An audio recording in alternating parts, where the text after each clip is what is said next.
अभी तक आपको अगर अमेरिका जाना होता है तो शायद 16 से 18 घंटे लगते हैं, लेकिन कितना अच्छा हो कि अगर आप 1 घंटे में ही अमेरिका पहुँच जाएँ या ज़्यादा से ज़्यादा 2 घंटे में। इसी तरह से अगर आपको मुंबई से दिल्ली जाना हो 2-3 घंटे लगते हैं, और कितना अच्छा हो कि अगर 15 सेकंड में या 15 मिनट में कहिए, 15 मिनट में वहाँ पे पहुँच जाएँ। और अगर हमारे देश का जो जहाज़ होता है वो दुश्मन के अगर एरिया में जाए और वो रडार के पकड़ में ही ना आए, तो फिर कितना अच्छा हो जाए। सुनने में शायद ये सब चीज़ें बहुत मुश्किल लग रही होंगी, लेकिन अगर हम आईआईटी कानपुर की बात करें तो यहाँ पर बहुत आसान होती दिखाई पड़ रही हैं। वो इसलिए क्योंकि यहाँ पर एक प्रोफ़ेसर हैं, साइंटिस्ट हैं, जिन्होंने एक ऐसी पूरी डेटोनेशन तकनीक बनाई है जिसकी मदद से ये सब चीज़ें संभव हो सकती हैं। अजय विक्रम सिंह जी हमारे साथ मौजूद हैं, उनसे बात कर लेते हैं। सर, ये जो पूरी तकनीक है, ये तकनीक अभी तक के जो इंजन हैं, चाहे कार के हों, चाहे एयरक्राफ्ट के हों, चाहे कहीं के भी हों, उनसे किस तरह अलग है और कितनी ज़्यादा अलग है? ये तकनीक इन सब इंजनों से इसलिए अलग है क्योंकि इस तकनीक में जो हम लोग मोड ऑफ कंबशन है वो डेटोनेशन है। मतलब कि इसमें जो फ्लेम की स्पीड है वो स्पीड ऑफ द साउंड से भी ज़्यादा है। यहाँ पे जितने भी हमारे ट्रेडिशनल इंजन्स रहे हैं, कार में हो, चाहे एयरक्राफ्ट में हो, चाहे रॉकेट इंजन्स हो, वहाँ पे जब भी हम लोग कोई भी चीज़ बर्न करते हैं वो बहुत सबसोनिक स्पीड में बर्न करते हैं। मतलब कि हमारी चीज़ें जलती बहुत स्लो स्पीड पे हैं। लेकिन इस तकनीक में चीज़ें बहुत तेज़ी से जलती हैं और with in fraction of second energy release हो जाता है। तो ये तकनीक से आप देखेंगे जो लॉसेस हैं वो इतने कम हो जाते हैं, और इस तकनीक से आप जब चीज़ों को बहुत तेज़ी से बर्न करते हैं तो आप इनॉर्मस एनर्जी रिलीज़ करते हैं, और उस एनर्जी को अगर हम लोग सही तरीके से हार्नेस कर पाएँ तो हम लोग एक ऐसे इंजन्स आविष्कार कर सकते हैं जिनकी स्पीड्स कहीं ज़्यादा हो सकती है ट्रेडिशनल और कन्वेंशन इंजन से। हम लोग सारे मार्क बैरियर ब्रीच कर सकते हैं, हम लोग हाइपरसोनिक इंजन्स की तरफ जा सकते हैं, जो कि सबसे अपने आप में सबसे तेज़ गतिशील इंजन होगा, जो कि इतना फास्ट होगा जो कि आप किसी भी एयरक्राफ्ट में अगर लगाएंगे तो वो शायद किसी भी रडार सिस्टम के में डिटेक्ट नहीं होगा। तो इस वजह से ये इंजन इसलिए बेखूबी है क्योंकि ये जो जल रहा है, अंदर जो पदार्थ जल रहे हैं वो इतनी तेज स्पीड से जल रहे हैं जिसकी वजह से एफिशिएंसी इतनी ज़्यादा है और इतनी हाई स्पीड है कि आप इस चीज़ को कभी भी आप डिटेक्ट नहीं कर सकते रडार सिस्टम्स में। हम लोग उसी लैब में हैं जहाँ पर इसका पूरा एक्सपेरिमेंट हुआ था। ये जो आप पूरी ट्यूब देख रहे हैं, इसी ट्यूब के माध्यम से ये जो पूरी टीम है आपकी, इस पे एक्सपेरिमेंट किया गया था। प्रोफेसर साहब, जैसे बताया गया था कि यहाँ पर जो किया गया है वो इंडिया में आज तक कोई नहीं कर पाया। तो ये किस तरह से ऐसी चीज़ है जो पहली बार सिर्फ और सिर्फ आईआईटी कानपुर में हुई? ये पहली चीज़ इसलिए हम लोग इसको कर पाए क्योंकि पहली चीज़ था कि हम लोग को इसमें प्रायर एक्सपीरियंस था, क्योंकि मैंने इस पे काम किया हुआ था पहले, और चूँकि मेरे प्रायर एक्सपीरियंस था तो इसलिए हम लोग ने यहाँ पे aeronautics research and development board DRDO से फंड्स मांगे कि हम लोग एक ऐसी चीज़ पे काम करना चाहते हैं जो कि रेवोल्यूशनरी हो, जो कि फ्यूचरिस्टिक प्रपल्शन के लिए हो, और जो कि हमारे देश का बहुत आगे ले जाए इन टर्म्स ऑफ डिफेंस और एविएशन सेक्टर।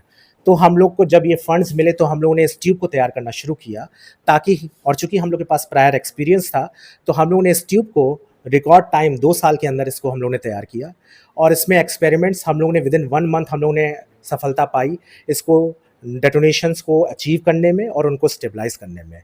अब हम लोग इसको इतनी अच्छी तरीके से कंट्रोल कर सकते हैं कि अब हम इस चीज़ को बहुत फॉरवर्ड ले सकते हैं डिफरेंट एप्लीकेशंस के लिए। हम लोग एक, आप इमेजिन करिए कि एक एटॉमिक बॉम्ब जब डेटोनेट होता है तो कितनी मात्रा में एनर्जी उसमें रिलीज़ होती होगी। हम लोग वही चीज़ स्मॉल स्केल में कर रहे हैं, और लेकिन बहुत ही कंट्रोल्ड वे में कर रहे हैं।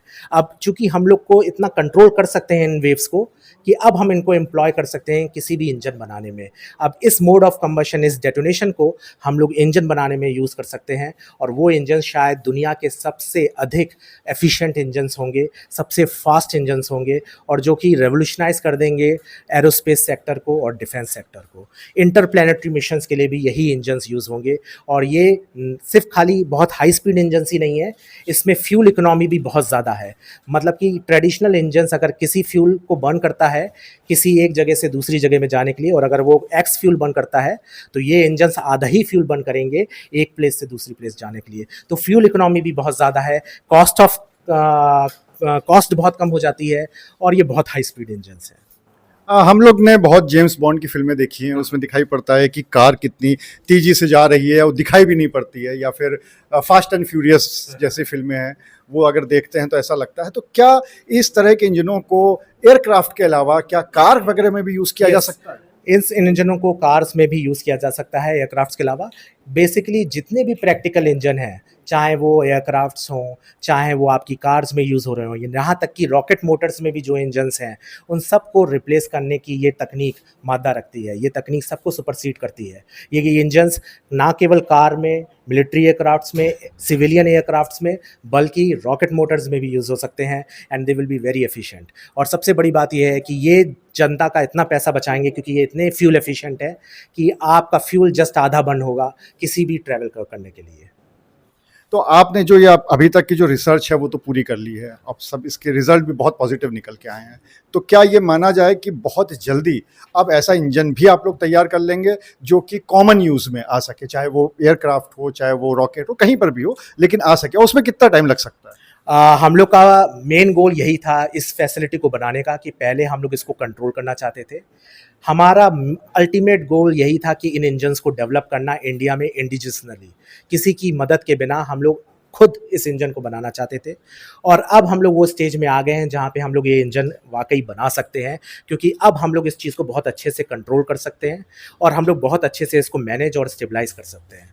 तो अब वो इंजन्स को अगर हम लोग को पर्याप्त फंड्स मिलें तो हम लोग विदिन 5 साल में इस इंजन्स को बना सकते हैं, जो कि मास प्रोडक्शन के लिए हम लोग दे सकते हैं। और ये इंजन्स 5 साल में बहुत अच्छी तरीके से फुल स्केल में बन सकते हैं for military, for ISRO, for DRDO and for various applications. हम हर तरीके से इस इंजन्स को विदिन 5 साल में फुल स्केल इंजन बना सकते हैं और उसको हम लोग इंडस्ट्री को दे सकते हैं फॉर मास प्रोडक्शन।